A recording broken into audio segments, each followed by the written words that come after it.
Hi everyone, আমি রূপালী beautician course in বেঙ্গলির আবার একটা ক্লাস নিয়ে চলে এসেছি। আগের দিন তোমাদের ক্লাস ছিল ব্লিসের হাফ পার্ট, আগের দিনের 12 নম্বর ক্লাসে দেখিয়েছি। আর আজ তোমাদের সাবজেক্ট থাকছে ব্লিস এবং ক্লাস নাম্বার থাকছে 13। আজ জেনে নেব ব্লিস করার উপকারিতা এবং অপকারিতা এবং গুরুত্বপূর্ণ কয়েকটি টিপস। চলো তাহলে দেখে নিই ব্লিস করার উপকারিতা। 1 নম্বরে আছে রোদে পড়া জেদি ট্যান তুলতে সাহায্য করে। নাম্বার 2 আছে শ্যামবর্ণ ত্বককে স্বাভাবিক স্কিন টোনে ফিরিয়ে আনতে সাহায্য করে। নাম্বার 3তে আছে ঘন কালো লোম থাকলে তা হাইড করতে সাহায্য করে। এবং 4 নম্বরে কিন্তু আছে ত্বকের বিভিন্ন কালো দাগ ঢাকতে সাহায্য করে। 5 নম্বরে আছে ত্বককে আরও সুন্দর ও উজ্জ্বল করতে সাহায্য করে। তাহলে এই 5 রকম উপকারিতা কিন্তু আমরা ব্লিচ করার ক্ষেত্রে পেয়ে যাব। ব্লিচ করার ক্ষেত্রে কিন্তু এই 5 রকমের উপকারিতা আমরা পেয়েই যাচ্ছি। এবার আমরা দেখে নেব ব্লিচ করার অপকারিতা। 1 নম্বরে আছে, আগেই বলেছি সেন্সিটিভ স্কিনে ব্লিচ করা কিন্তু একদমই ভালো না, তাই সেন্সিটিভ স্কিনে ব্লিচ না করাই ভালো। সেন্সিটিভ স্কিন কিন্তু খুবই নমনীয় হয়, তাই সেন্সিটিভ স্কিনে কিন্তু ব্লিচ একদমই স্যুট করে না। সেক্ষেত্রে কিন্তু আমরা ব্লিচটা এড়িয়ে চলবো সেন্সিটিভ স্কিনের ক্ষেত্রে।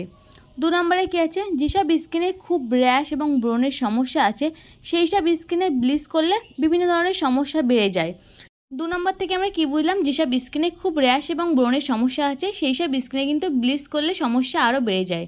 3 নম্বরে আছে খুব ঘন ঘন ব্লিচ করলে স্কিন অত্যন্ত ড্রাই হয়ে যায়। নাম্বার 4এ আছে এছাড়াও ঘন ঘন ব্লিচ করলে স্কিন পুরো কালো হয়ে যেতে পারে, সেই জন্য কিন্তু প্রয়োজন অনুসারে 3-4 মাস ছাড়া ছাড়া ব্লিচ করা উচিত।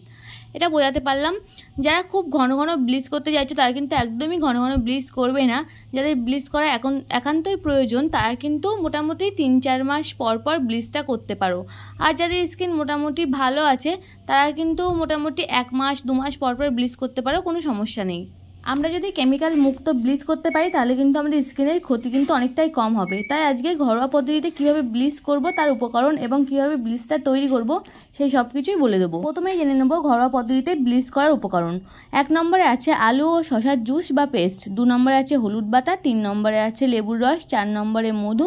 5 নম্বরে আছে চালের গুঁড়ো এবং 6 নম্বরে আছে বেসন। এবার জেনে নেব ব্লিচ করার পদ্ধতি। প্রথমে আলু ও শসার পেস্ট নিয়ে জুস বের করে নেব। 1 চা চামচ হলুদ বাটা লাগবে, 1 চা চামচ লেবুর রস লাগবে, 1 চা চামচ মধু লাগবে এবং 1 চা চামচ চালের গুঁড়ো লাগবে, 1 চা চামচ বেসন লাগবে, 3 থেকে 4 চামচ আলু ও শসার রস লাগবে। পেস্টটিকে ভালো করে মিশিয়ে তৈরি করতে হবে। ঘরোয়া ব্লিচ তৈরি করার উপকরণ, পদ্ধতি এবং ঘরোয়া ব্লিচ ইউজ করার পদ্ধতি আজ তোমাদের খাতায় কলমে দেখিয়ে দিচ্ছি। তোমরা কিন্তু চাইলে এটাকে নোট করে রাখতে পারো। পরের দিনের পরবর্তী কোনো ক্লাসে কিন্তু আমি দেখিয়ে দেবো ব্লিচ কীভাবে তৈরি করতে হয়, একদম প্র্যাকটিক্যালভাবে দেখিয়ে দেবো।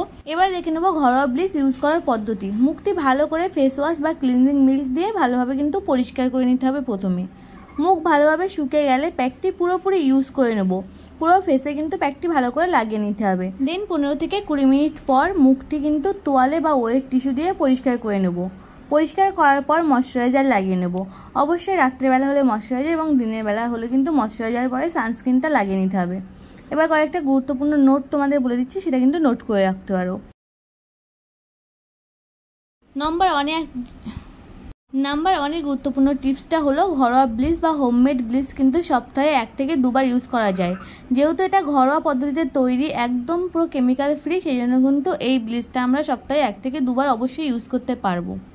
2 নম্বরে কি আছে, ব্লিচ করার 24 ঘন্টার মধ্যে মুখে কোনো রকম মেকআপ প্রোডাক্ট ইউজ করা যাবে না। এটা কিন্তু আমরা মোটামুটি সবাই জানি, ব্লিচ বা ফেশিয়াল করলে কিন্তু 24 ঘন্টা কিংবা 48 ঘন্টার মধ্যে কিন্তু মুখে কোনো কিছু ইউজ করা যায় না। কোনো রকম কেমিক্যালযুক্ত প্রোডাক্ট কিংবা কোনো রকম মেকআপ কিন্তু আমরা ইউজ করব না।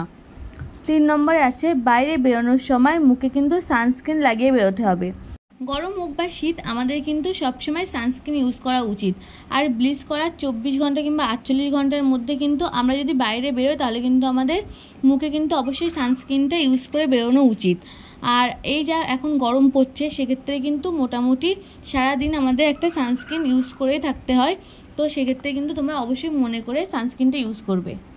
4 নম্বরে আছে হোমমেড ব্লিচে কোনো রকম কেমিক্যাল ব্যবহার করা হয় না, তাই এটি ত্বকের ক্ষেত্রে কিন্তু খুবই উপকারী। আগেই বলেছি হোমমেড ব্লিচে যেহেতু আমরা কোনো কেমিক্যাল ইউজ করছি না সেহেতু কিন্তু এটা ত্বকের পক্ষে খুবই উপকারী। এটা বলতে পারো ত্বকের অনেকটা উজ্জ্বলতা বাড়াবে, দাগ মুক্ত করবে এবং ট্যান কিন্তু তুলতে অনেকটাই সাহায্য করবে। যাদের মুখে প্রচুর লোম এবং দাগ আছে, কালো দাগ, ব্রণের দাগ, এমনকি রোদে পড়া ট্যান আছে, তারা কিন্তু এই হোমমেড ব্লিচটা ইউজ করে কিন্তু অনেকটাই দাগের হাত থেকে এবং ট্যানের হাত থেকে মুক্ত হতে পারো। তাই এই ব্লিচটা যখন আমি বানাবো সেই ভিডিওটা দেবো, তোমরা কিন্তু অবশ্যই ভিডিওটা দেখে রাখবে। ব্লিচের ক্লাসটা কিন্তু আমি দুটো ভাগে ভাগ করে দিয়েছি। আগে একটা ক্লাস দিয়েছি 12 নম্বর ক্লাস, আর এটা ছিল 13 নম্বর ক্লাস। দুটো ক্লাসে তোমরা পরপর দেখতে পারো, তাহলে কিন্তু খুব ভালোভাবে বুঝতে পারবে।